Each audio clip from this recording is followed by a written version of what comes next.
Ce jour dédié pour l'élévation de l'âme de Suzanne Bat-Fortuné dans Zichron Livracha de mémoire bénie. Donc nous sommes en pleine crise du corona, en début, coronavirus, en début, on ne sait pas vers quoi ça va aller, on sait que ça va aller mal, et que Dieu ait pitié de nous, que tout se passe pour le mieux, Bezrat Hashem, le moins mal possible.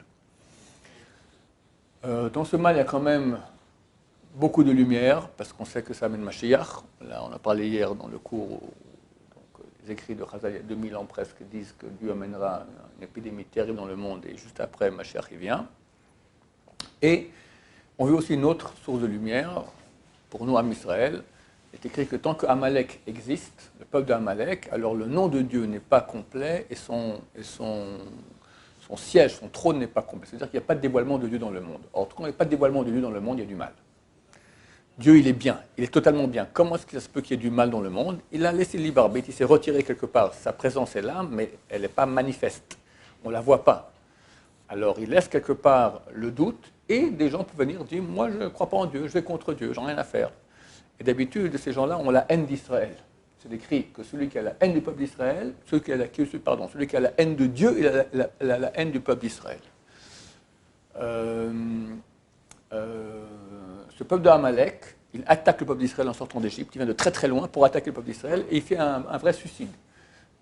Les sages d'Israël ont comparé cela à comme un bain qui était bouillant, personne n'osait y tremper son petit doigt. De même, quand le peuple d'Israël sort d'Égypte, tout le monde est choqué, comprend qu'il y a un Dieu ici qui gère ce peuple, c'est extraordinaire.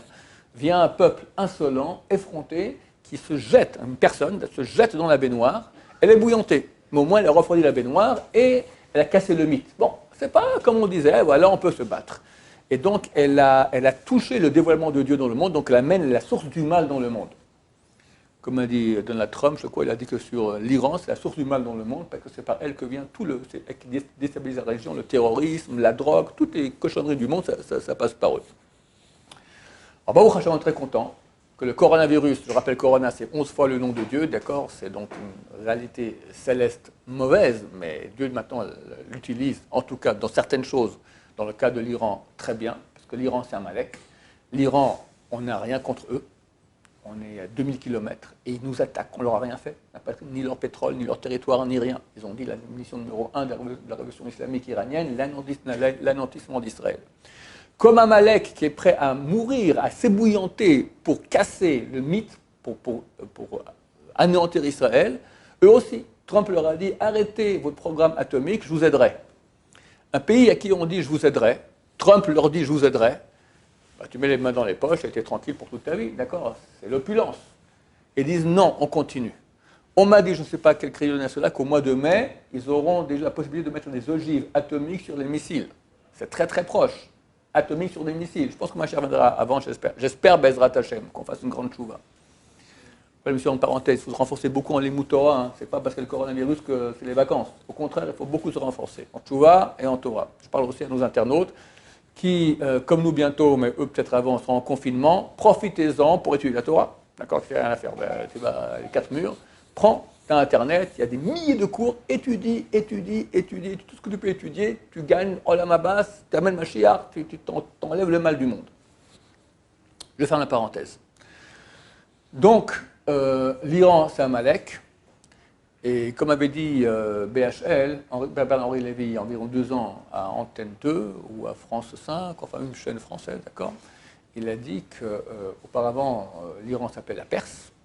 En 1935, ils ont envoyé une délégation persane à Berlin, voir Adolf Hitler, et leur a dit, écoutez, petite étude généalogique, et en fait, on vient de la même source, aryenne, vous êtes des Aryens comme moi. Alors, s'il vous plaît, changez le nom de votre pays, de Perse à Iran, parce que Iran, ça fait arien. Adolf Hitler, pas moi qui le dis, Bernard-Henri Lévy à la télévision française il y a 2 ans. Il doit avoir ses preuves. Donc ça nous confirme dans ce que nous disons, que c'est Amalek qui est prêt à affamer son peuple, à vivre maintenant une situation terrible financière, avec coronavirus maintenant, c'est la débandade totale, on continue, on est prêt à mourir, mais au moins notre but, on va l'atteindre, anéantir Israël. C'est complètement un comportement amalécite. Alors, Baruch Hashem, nous sommes au mois de Hadar, le 20 Hadar, déjà on est passé au 21 maintenant, et c'est écrit qu'au mois de Hadar, c'est l'époque de la Meriat Amalek, de l'anéantissement d'Amalek. En ce mois-là, à Purim, le descendant du roi d'Amalek s'appelait Haman HaAgagi. Agag, c'était le roi d'Amalek. Le premier roi juif qu'on a eu s'appelait Shaoul. Il a reçu l'ordre par Shmuel, le prophète, d'aller, au nom de Dieu, d'accord, d'aller anéantir tout Amalek. Il est parti, Shaoul, ils ont anéanti tous les Amalécites, sauf le roi. Sauf le roi. Le roi, la nuit, il a fait une combine, un truc de magie noire, d'accord, et il s'est mis en relation avec une servante qui se transformait après en mouton, un truc très bizarre de magie noire. Et le matin, il vient voir Shmuel, le prophète vient le voir, il est tout pépère, il est bien, et Shmuel lui coupe la tête, mais il est content, Amalek. Pourquoi? Parce qu'il a réussi à faire qu'il ait une descendance. Il a une descendance. Qui est sa descendance? Haman. Haman HaAgagi, donc descendant de Agag. Ce Haman était le vice-roi de Perse. Et la Gemara dit qu'il avait 208 enfants. 10 ont été pendus, il en reste 198. Ils ont fait des enfants, c'est 198. Si chacun en a fait 200 aussi, ben alors toute la Perse aujourd'hui, au moins la moitié de la Perse, ce sont les descendants de Haman, du roi de Amalek. Donc ça nous confirme que c'est vraiment Amalek. Et Baruch Hashem, le Corona, c'est la débandade. Là-bas, la moitié de leur chef d'État, les ministres là-bas, ils sont déjà tous infectés. Mais ils vont tous être infectés. C'est la débandade totale. On parle de... J'ai vu un article il y a une semaine qui dit que les scientifiques là-bas pensent que le Corona, contrairement dans les autres pays où le pourcentage de mortalité c'est 2-3%, chez eux, ils pensent qu'il est en train de faire une mutation et il tue 12%. 12%, c'est énorme. Énorme. Maintenant, moi, j'ai eu une question. Pourquoi? Parce que c'est marqué qu'à la fin des temps, je racontais ça souvent, il y a une Gemara dans... J'en profite là que j'ai un peu plus de temps. Il y a une Gemara dans le traité Avodah Zarah qui raconte la chose suivante. À la fin des temps, Dieu prend un Sefer Torah dans ses bras et tous ceux qui se sont occupés de cela, de la Torah, qui viennent prendre maintenant leur récompense. Tous les peuples s'agglutinent au bureau, à la porte du bureau du bon Dieu. Bon, on fait rentrer en premier les Romains. Qu'est-ce que vous avez fait? Ben, nous, on a fait toute l'infrastructure logistique. Il y a eu la bourse, il y a eu l'économie, les marchés, les ponts, tout ça. Grâce à nous, les Juifs ont pu tuer la Torah. Dieu leur dit, bande de sots. Vous avez fait ça pour le peuple juif, pour la Torah, c'est ça pour vous-même. Dehors. Au suivant, rentrent les Perses, l'Iran. Qu'est-ce qu'on a fait? Ben, nous, on a fait tout l'économie. Même discours. L'économie, l'infrastructure logistique, les ponts, machin. Même discours de Dieu. Bande de sots. Vous avez fait ça pour vous, pour le peuple d'Israël, pour vous. Dehors. Et la Gemara dit, pour finir, sont rentrés les 70 peuples, enfin les 68 qui restaient, et tous, même discours, même réponse du bon Dieu, tous dehors. La Gemara pose la question, pourquoi tu dis, sont rentrés les Romains, les Perses, et après tous les autres peuples? Et tous les peuples sont rentrés, ils ont dit comme si, et Dieu a répondu comme ça, et dehors. Répond la Gemara pour nous dire que ces deux peuples, les deux premiers, sont différents des autres. Ces deux vont rester jusqu'à l'époque messianique. Rome et Perse. Quand je dis Rome, ce n'est pas forcément l'Italie. Quand je dis Rome, c'est le dirigeant du monde occidental. On pourrait dire aujourd'hui, à mon avis, c'est l'Amérique. Qui d'ailleurs fonctionne après beaucoup de critères, pas italiens, mais latins de l'époque. Les sénateurs, c'est une notion de la Rome antique, d'accord, le Sénat, l'aigle romaine qu'ils ont comme signe, etc., etc. Donc ces deux peuples vont durer jusqu'à la fin des temps. Tosfot sur place, les grands rabbins médiévaux francophones, il y a 7-8 siècles, écrivent « Comment tu peux me dire que la Perse et Rome vont rester jusqu'à la fin des temps, jusqu'à l'époque messianique? C'est faux. » On a dans le traité Yoma, page 10, il est écrit que dans le futur, la Perse va tomber dans les mains de Rome. Donc il va y avoir une guerre entre les deux, parce que Rome, ils ont dit l'Amérique, c'est encore plus loin, d'accord, mais Rome et la Perse comme assez éloignés. Il n'y a jamais eu de guerre entre les deux durant toute l'histoire. Et la Perse va tomber dans les mains de Rome, va disparaître. Donc si elle disparaît, je ne veux pas dire que ces deux peuples continuent jusqu'à l'époque messianique. Donc comment dire une chose pareille? Comment ici le Talmud, dans le traité Avodah Zarah, dit que les deux vont durer jusqu'à l'époque messianique? Donc ça inclut la Perse. Et dans le traité Yoma, c'est marqué que la Perse va tomber dans les mains de Rome, donc elle va disparaître. Alors choisis, elle va continuer ou elle va disparaître? Répond Tosfot, ils vont disparaître juste avant que Mashiach vienne. Donc ils vont durer jusqu'à la fin, mais pas vraiment. Un tout petit peu avant, ils disparaissent.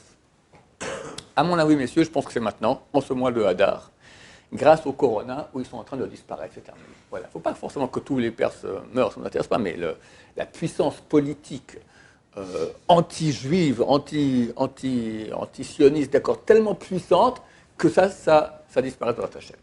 La question que je me suis posée ces derniers jours, mais ok, c'est très sympa pour Corona, mais où est l'Amérique? C'est marqué que la Perse va tomber dans les mains de l'Amérique. Elle va disparaître, mais par une guerre, d'accord, que l'Amérique va vaincre l'Iran. Alors je me suis dit, peut-être les sanctions économiques. Ah, mais c'est pas suffisant. Et là, j'ai compris. Il y a quelques jours, l'Iran a demandé au FMI, au Fonds monétaire international, un prêt de 5 milliards de dollars. Le FMI a dit on veut bien, mais pour une somme pareille, il faut qu'on ait l'accord de l'Amérique, de Donald Trump. Donald Trump, qu'est-ce qu'il va leur dire? Il va leur dire comme ça, messieurs. Ou vous arrêtez vos programmes atomiques, et là, je vous donne ce qu'il faut, ou rien du tout, que dalle. Évidemment, eux, ils vont continuer. Et donc, par le fait qu'ils n'ont pas maintenant ces 5 milliards de dollars dont ils ont besoin pour leur pays, c'est la catastrophe totale, et bien ils sont en catastrophe. À cause de qui? De l'Amérique.